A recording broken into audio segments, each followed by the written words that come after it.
Sveiki gyvi! Dar vienas ypatingas plotas Lietuvoje. Šį kartą dažnai pasitaiko miškai ir giria, kuriuose vienu ir kitu metu tenka būti. Darbo reikalais, asmeniniais tikslais. Tačiau Karalgirėje niekada nesu buvęs ir, nors nežiūrint tai, kad tikimybė tokia turėjo būti, plotas čia yra labai didelis, 5000 hektarų beveik. Kornelijau, jūs atstovaujate valstybinę miškų urėdiją, jūs esate gamtotvarkininkas. Gamtos apsaugos, gamtotvarkos, rekreacijos ir medžioklės skyriaus specialistas. Taip, tai tas žmogus, kuris rūpinasi gamtos tvarka labiau negu gamtos sauga. Ir sauga, ir turtais tenka rūpintis man. Gerai, nes čia vėlgi tos skirtingos sąvokos, bet kokia atveju. Šiandieną mes kalbame apie medžioklį. Sutikite, labai jautri tema, ypač pastaruoju metu Lietuvoje. Taip. Tikrai ta tema yra jautri, skaudi, nes visuomenė įvairiai ją žiūri, įvairiai ją supranta. Ir tikrai daro įtaką ir medžiotojų draugijom, visuomeniai, bei nuomoniai, ką daro tie medžiotojai miške. Taip, tai visų pirma papasakokit, prašau, ką daro valstybinių miškų urėdija, kalbant apie medžioklę. Kuo jie rūpinasi? Suprantu, viskuo. Bet esminiai kokie dalykai yra? Jeigu galėtumėte išskirti kelią. Valstybinė miškų urėdija rūpinasi, veda kompleksinį miškų ūkį, tai kuris apima ir medienos miškininkystę, ir medžioklę kartu. Tai yra tai, kad mes turime 18 profesionalius medžioklės plotų vienetų. Jie yra įsidėstę 12... Visoje Lietuvoje? Visoje Lietuvoje. Jie įsidėstę visoje Lietuvoje. Ir Pamaryje, ir Kretingos pusėje. Viename iš tokių vienetų mes esam dabar? Taip. Dabar vidury Lietuvos, Karalgirėje, tai Karalių girioj. Gal vienas iš seniausių medžioklės plotų mūsų. Tai čia vykdoma yra profesionali medžioklė, tai tas plotas, į kurį gali atvažiuoti medžiotojai ir praleisti laiką, sumedžioti norimą gyvūną, matyti, kaip yra vykdoma ta medžioklė, kaip yra puoselėjimai plotai, kaip laikomasi tradicijų ir grįžti namo pailsėję. Ar aš teisus, pataisykit mane, jeigu klystu. Man atrodo grubiai apie 20 000 medžiotojų yra Lietuvoje. Daugiau. Daugiau, tai prieš 30 000. 30 000. Tai bendruomenė auganti? Bendruomenė, galim sakyti, stabiliai laikosi. Aišku, žiūrint į statistiką, medžiotojų jaunėja pas mus. Tai yra istorija tokia, kad šią veiklą užsiėmė mūsų vadovai, karaliai pačioj pradžioj, paskui visokie hercogai, galim sakyti, mūsų turtuoliai, kurie norėjo pailsėti, aišku, spręsti verslo reikalus, praleisti puikiai laiką. Aišku, tai yra pati seniausia mūsų žmonijos veikla, kada ir jų tos veiklos pagalba mes, galime sakyti, ir gyvename, nes tai buvo maisto paruoša. Taip, tai va būtent susidurime su tokiais klausimais, tai kam šiais laikais medžioti, jeigu maisto yra parduotuvėje, galima jo nusipirkti nesunkiai, bet tai vis tiek žmonės eina ir medžioja. Kaip jūs atsakote į šį klausimą? Atsakome taip, kad tikrai niekas medžiotojo į mišką neveja dėl mėsos. Medžiotojas tai yra gamtos mylėtojas, saugotojas ir tik medžiotojų dėka mes turime tokias žvėrių populiacijas, kaip dabar yra Lietuvoje. Elninių žvėrių skaičius padidėjo beveik 2 per dešimtmetį. Turime puikių trofėjų. Aišku, patikėme į rinką nemažai mėsos, bet mėsa tai nėra ta būtinybė. Mes jos galime puikiai nusipirkti parduotuvėje. Bet tai yra noras turėti sveikų žvėris, kurie nedaro žalos miškui, nedaro žalos žemės ūkio pasėliam, reguliuoti populiaciją, nes mes tiesiog neturime stambių plėšrūnų, kurie gali tą dalyką padaryti. O kaip keičiasi kažkaip medžiojimo tradicijos, mados? Taip, mados keičiasi.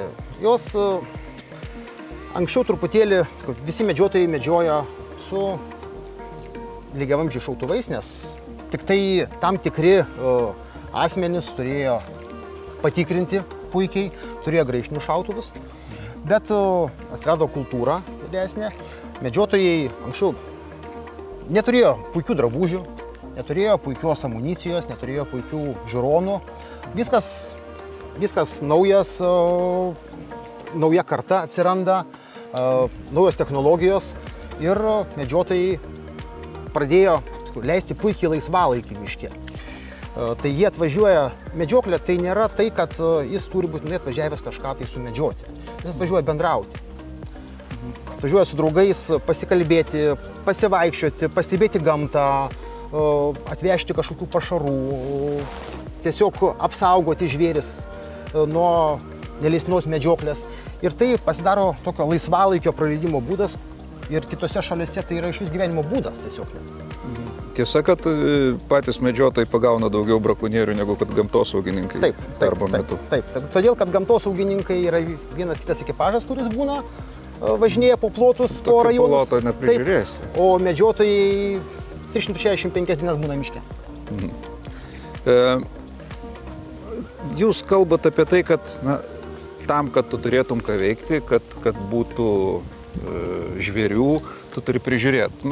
Grubiai tariant, tu turi tvarkyti savo kiemą, kad jisai klestėtų, kad galima būtų tęsti veiklą.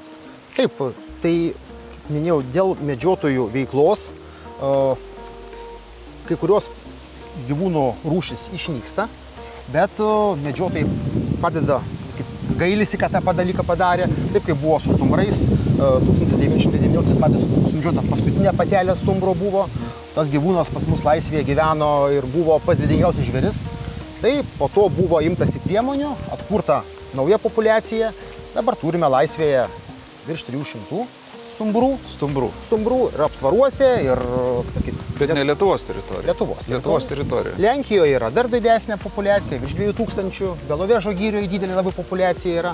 Tie migruodavo, dabar nelabai gali iš Baltarusijos migruoti. Dabar tvorą turim.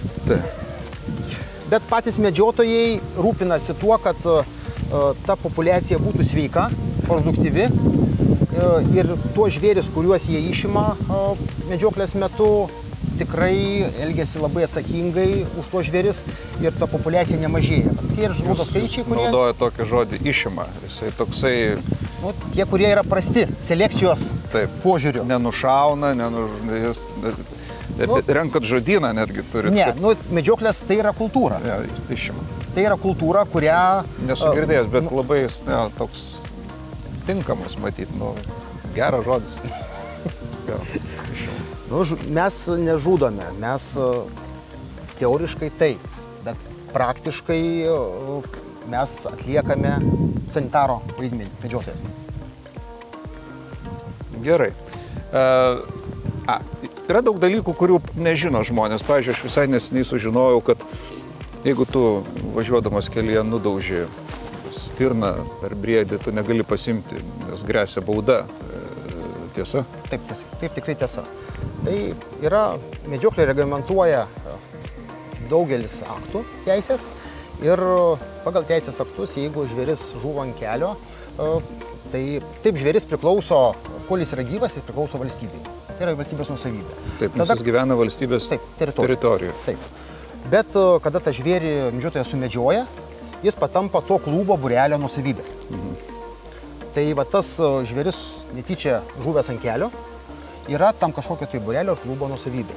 Tai medžiotas avariją patyręs vairuotojas privalo pranešti gamtosaugai ir gamtosauga randa klubą arba būrelį atsakingą asmenį, kuris praneša ir atvažiuoja paima tą žvėrį. Sakykit, kalbant apie tą aštrią poziciją medžiotojų klausimų, dažnai pasitaikančią, ypač dabartinėje visuomenėje, kuri yra pakankamai jautri, sakyčiau, nors šalia mūsų sienų visai netoli vyksta karas, brutalus karas, tačiau žmonės vis dėlto, kartais atrodytų nori užsidaryti, nematyt, kad ta višta irgi kažkada buvo gyva, kurią įsivalgo. Ir žiūrint į tokius dalykus, kaip Jūs manote, ko trūksta? Trūksta informacijos, bendravimo, kažkokio dialogo, švietimo. Kodėl taip yra? Aš suprantu, kad jeigu tu niekada to nedarei, tu bijai. O ko bijai, tai tu tą atstumi. Taip, aš čia svarstau, nes aš keliaudamas žinau, aš kartais važiuoju į kokią nors šalį, kuri yra labai toli mane pažįstama ir kitas žmogus sako, tu važiuoji ten, kur tave gali nužudyti, pagrobti, papjauti, bet tu nuvažiavęs ten to nematai, nes tiesiog tu taip galvoji, nes ten nebuvai. Aš tokias vedu paralelės, tai nežinau, kiek tai yra tinkama šitai situacijai. Pas mus yra tai, kad gal susiformavo vėl čia iš istorijos, kad tai buvo tam tikram etape mūsų Lietuvos, kad pirmą, kur mes buvom nepriklausomi, pas mus kultūra buvo kažkokia. Apie visuomenės jaunimo švietimą tada duomenų kaip ir nėra. Paskui prasidėjo sovietinis laikotarpis, tai ten iš vis buvo iškreiptas truputėlį tas požiūris į medžioklę, turėjo teisę tik tai tam tikri žmonės patikrinti atsakingi, nes viskas buvo baimė didžiulė vykdyti tą veiklą. Paskui mes, kada tapome nepriklausomi, turime tą palikimą sovietinį. Ir tas supratimas yra tai, kad vyrai išvažiuoja į mišką tik tai pašaudyti ir pagerti. Tai dabar kultūra visiškai pasikeitė visai kita, bet mes gal nespėjame perduoti ir mūsų karta taip greitai neužaugo tam dalykui. Labai liberali visuomenė mūsų. Liberali, bet manau, kad reikia kažkokio tai impulso, kad visuomenė suprastų, aišku, čia ir medžiotojai yra kalti gal, kad jie kuo daugiau viešinti, ką mes veikiame miške. Tai tas yra, kad mes atliekame apsaugą, didinam populiacijas, žiūrime sveikatingumą populiacijos ir mūsų populiacijos didėja. Tai mes vykdome švietėjišką veiklą, kuri yra labai reikalinga. Taip. Aš sakyčiau, kad šiaip 30 000 šautuvų nebloga gynybinė yra dar ir pozicija. Taip. Žinant, kad yra, vis tiekgi mūsiškiai. Taip. Žmonės, kurie moka šaudyti, kurie, tokiais atvejais vis tiek skaičiuojama, kad iš jų galima sudaryti gana veiklius junginius. Taip. Ne visų, bet karo atveju mes turėtume irgi visai neblogą. Ukrainoje beje irgi medžiotojai karo pradžioj. Taip, padėjo stipriai. Ir padėjo stipriai. Bent jau kalbant apie Černobylio sritį, panašiai įvairiausių istorijų girdėjau, kur medžiotojai savo teritorijoje labai puikiai tvarkėsi. Medžiotojai yra tikrai nebejingi ne tik gamtai, bet ir tai, kas vyksta mūsų visam gyvenime. Tai tikrai, manau, jeigu būtų būtinybė padėti gynyboje, tikrai visi prisijungtų. Taip, vėlgi tada, jeigu mes kalbėtume apie skeptikus, mes taip kalbam, nes, kaip sakyt, bandome atrasti, aš, pavyzdžiui, nemedžiotojas. Aš esu vieną kartą medžiojęs, netyčia pavyko nušauti antį. Sumedžioti. Atsiprašau, netyčia pavyko sumedžioti antį, nežinau, ką su tuo daryti, ją iškepė, mėsa buvo kieta ir aš dar su šratuvos danties neišsilaužiau, nes ne viską išrinko. Tai tiek mano medžiotojo patirties baigėsi. Taip aš skeptiškai žiūriu, aš, pavyzdžiui, negalėčiau nušauti stirnos. Bet turbūt vieniems duota, kitiems ne. Kiekvienam savas dalykas. Bet man yra smalsu, man įdomu. Ir, pavyzdžiui, turbūt pažiūrėkim, kas būtų, jeigu nebūtų medžiotojų, nieks neprižiūrėtų miškų, kas prasidėtų tada. Žiūrėkime, paminėjau, kad medžiotojas... Žvėris eitų į miestus, į gatves, populiacija didėtų stipriai, išsigimtų. Darytų didelę žalą miškam, didelę žalą pasėliam, kurie ūkininkai. tai populiacija augtų iki tam tikro lygio, jeigu plėšrūnų nebūtų ir nesumažintų populiacijos, bet aš abejoju, ar tas dalykas įvyktų, ateitų kažkokia tai liga. Taip įvyko su afrikiniu kiaulių maru. Taip, jis beje jau praeitie ir vis dar jis gyvas. Gyvas jis yra, taip. Tai nuo 2014 prasidėjo maras ir per visą Lietuvą beveik praslinko. Yra teritorijų, yra rajonų, kuris netėjo dar, nors buvo prognozuojama, kad praeis per vienus metus labai greitai, bet Pamaryje, ten Šilutės pusėje, Žemaitijoje tas maras nėra atėjęs. Ir šernų yra populiacija pakankamai didelė. Bet ten, kuris apsilankė, tuščia visiškai. Dabar populiacija iš to pradeda augti. Tai va čia natūraliai gamta sureguliavo tas populiacijas. Nu, tai medžiotojai, žodžiu, bet kokiu atveju jie tenkina ir savo poreikius, savo aistras. Na, taip. Vieni žaidžia futbolą, kiti medžioja, treti žvejoja, ketvirti, nežinau, daro atsispaudimus. Taip. Tai bet tuo pat metu medžiotojai ir yra miško sanitarai, kurie šiais laikais, kada labai aiškios teritorijos, miškai, miestai, ūkiai, na, tam tikra reguliacija turbūt reikalinga. Mano tokia nuomonė. Taip. Aš taip įsivaizduoju, kad taip ir turėtų būti. Ir jie labai atsakingai reguliuoja, tikrai, tą dalyką tikrai labai atsakingai žiūri, nes mūsų teisinėje bazėje yra daug taisyklių, pagal kurias mes vykdami medžioklę vadovaujamės. Tai negalima sumedžioti to, ko negalima, yra terminai, yra limitai žvėrių ir juos tam, kad mes neišnaikintumėm tos populiacijos. Bet manau, kad jeigu jų ir nebūtų, tai tikrai populiacija nesumažėtų, nes medžiotojai tikrai prižiūri, saugoja ir elgiasi tikrai atsakingai, valdydami šias populiacijas. Mes, Kornelijau, taip keliu bežingsniuodami atėjome jau į plotą, kuris... Čia yra toks jau medžioklės plotas, ar ne? Taip, čia yra pašarinė aikštelė, kurį siekėme, kad... Kas čia auga? Tai čia pasodintas mišinukas, yra ir natūralios pievos gabalas, ir mišinys, tam, kad gyvūnai galėtų ateiti ir pasimaitinti ramiai, be streso. Aišku, turime bokštelį, iš kurio stebime, vykdome medžioklę. Nu, kaip niekada gyvenime nesu buvęs bokštelį. Tai einam, Einam pažiūrėt, man smalsu. Profesionalius medžioklės plote mes kviečiame atvažiuoti medžiotojus ir paruošiam tą vietą, kad medžiotojas tikrai sumedžiotų arba matytų žvėrį. Tai įmas juokas, kada medžiotojai sako, kad šernas yra pririštas. Tai nieks jau neriša už virvutės. Ir nieks jam nelipa. Taip, nieks jau nelipa. Nepasirašė. Ne, bet mūsų tarnybos žmonės, kurie vykdo šitą veiklą, ilgai stebi, padeda pašarų šiek tiek ir tą šerną privilioja ir jis ateina šernas minutės tikslumu. Tai vyksta todėl, kad yra apsauga plotų, yra ramybė ir yra pašarai. Ir medžiotojas atvažiuoja valandą prieš, ateina į bokštelį, atsisėda ir medžioklės plotų prižiūrėtojas paaiškina, kad jis gali medžioti tokį žvėrį. Jam kainuoja, kiek jam kainuoja, jeigu jis nušauna tą šerną, ar nieko nekainuoja? Ne, kainuoja pas mus, tai yra paslauga, yra mokama, organizavimas nėra didelis, iki 50 eurų, šernas apie 100.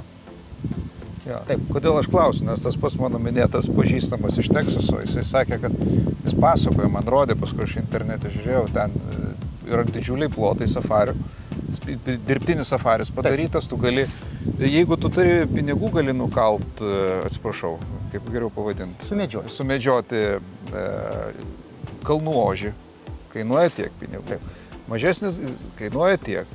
Vėlgi, ta prasme, kaip meniu pateikia, ne? Tai taip.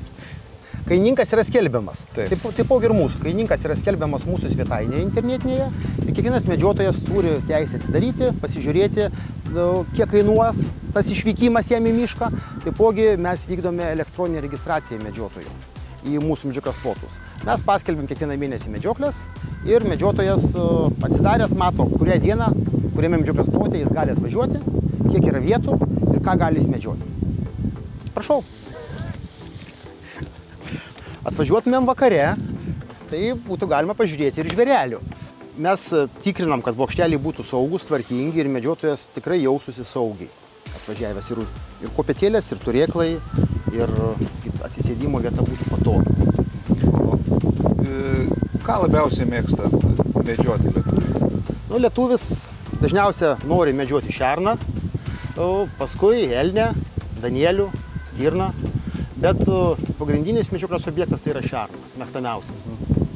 Medžioklės palydovas, tas medžioklės plotų prižiūrėtojas ateina, palydi medžiotoją į medžioklės šitą vietą, paruošia, atidaro langiuką, jeigu kaip kas. Ir jeigu medžiotojas pageidauja, jis pasilieka kartu su medžiotoju. Pasikalba, patarė jam, kaip aptarė, koks gyvūnas išėjęs yra, kurį būtų galima medžioti, kurio negalima būtų medžioti to gyvūno. Ir žiūri, kaip medžiotojas atlieka šūvį. Ir tada eina, paima žvėrį, parveža, atlieka, pagerbė žvėrį, pagerbė medžiotoją, sutvarko viską ir medžiotojas išvažiuoja namo. Tai už tą paslaugą medžiotojas susimoka.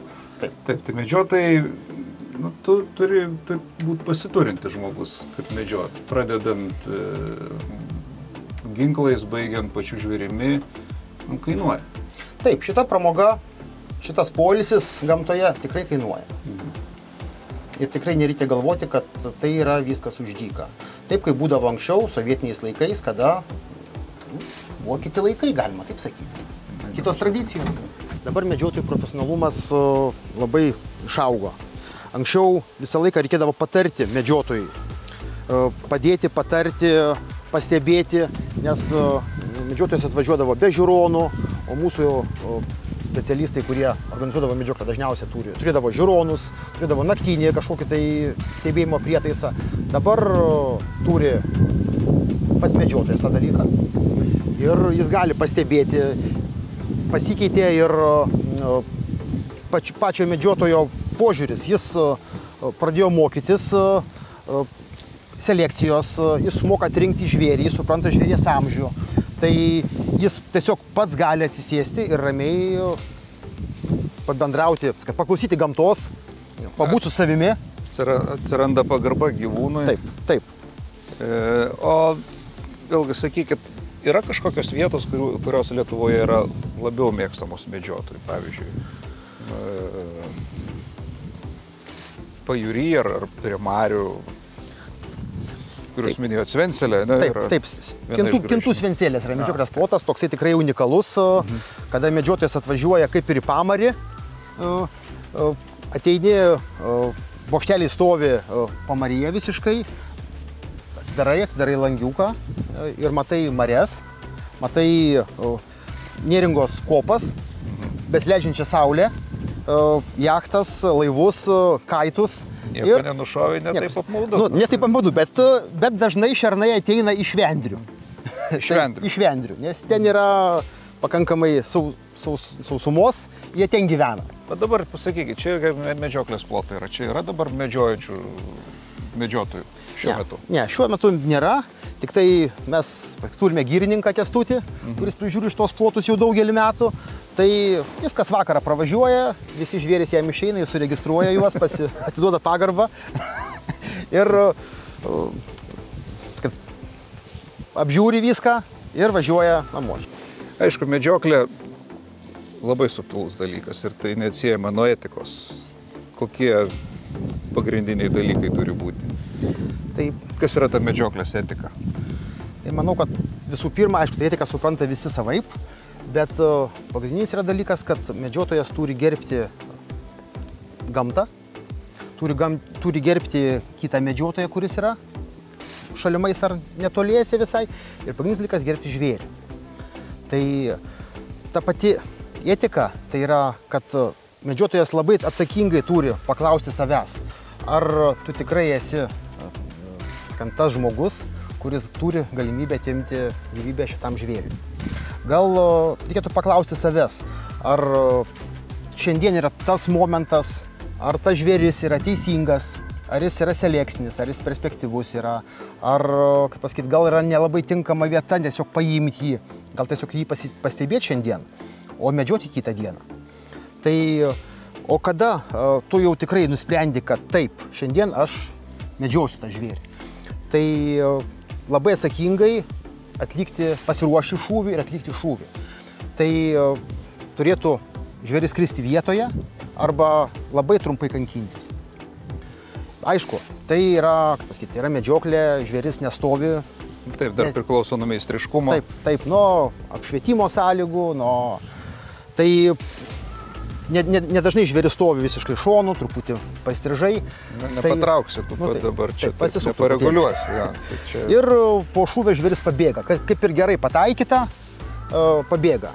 Tai tas toks kaip ir pagrindinis ir vėl etikos dalykas, kad tu turi eiti, surasti jį ir pribaigti. Nutrauk kančias kuo greičiau. Kornelijau, o kokia yra, sakykit, medžioklės ateitis? Pasaulisgi tobulėja, technologijos keičiasi kiekvieną dieną, o medžioklė, kaip ir jūs minėjot mūsų pokalbio pradžioje, yra tai, nuo ko prasidėjo mes, ne, kaip Homo sapiens. Kaip jūs matote ateitį medžioklės?